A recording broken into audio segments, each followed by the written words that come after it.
In those days, Israel had no king. Now a Levite who lived in a remote area in the hill country of Ephraim took a concubine from Bethlehem in Judah. But she was unfaithful to him.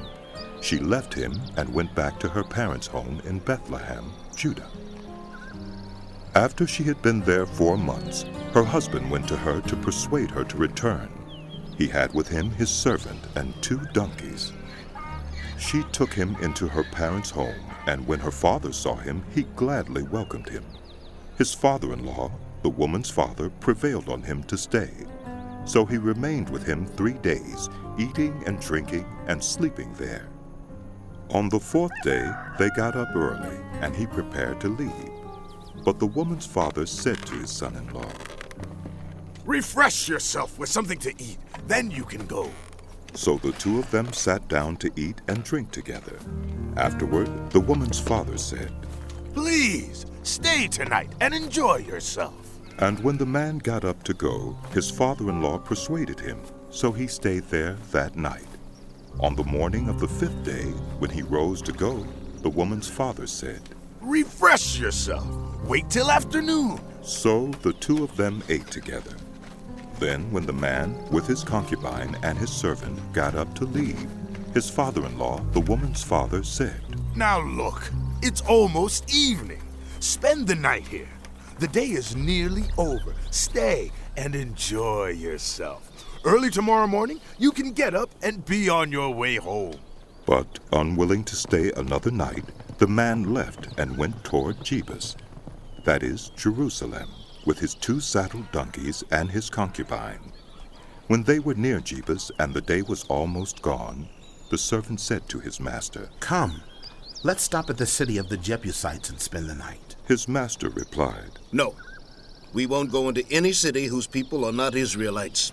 We will go on to Gibeah." He added, "Come, let's try to reach Gibeah or Ramah and spend the night in one of those places." So they went on, and the sun set as they neared Gibeah in Benjamin.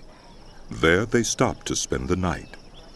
They went and sat in the city square, but no one took them in for the night. That evening an old man from the hill country of Ephraim, who was living in Gibeah, the inhabitants of the place were Benjamites, came in from his work in the fields. When he looked and saw the traveler in the city square, the old man asked, "Where are you going? Where did you come from?" He answered, "We are on our way from Bethlehem in Judah to a remote area in the hill country of Ephraim, where I live. I have been to Bethlehem in Judah, and now I am going to the house of the Lord. No one has taken me in for the night. We have both straw and fodder for our donkeys, and bread and wine for ourselves, your servants. Me, the woman, and the young man with us. We don't need anything." "You are welcome at my house," the old man said. "Let me supply whatever you need. Only don't spend the night in the square." So he took him into his house and fed his donkeys. After they had washed their feet, they had something to eat and drink. While they were enjoying themselves, some of the wicked men of the city surrounded the house.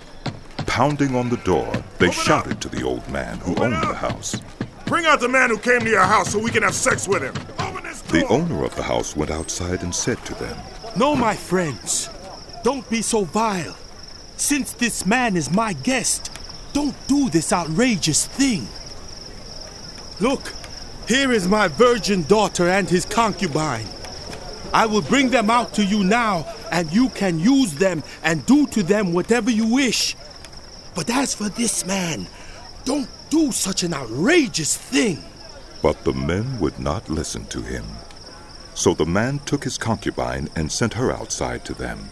And they raped her and abused her throughout the night, and at dawn they let her go. At daybreak the woman went back to the house where her master was staying, fell down at the door, and lay there until daylight.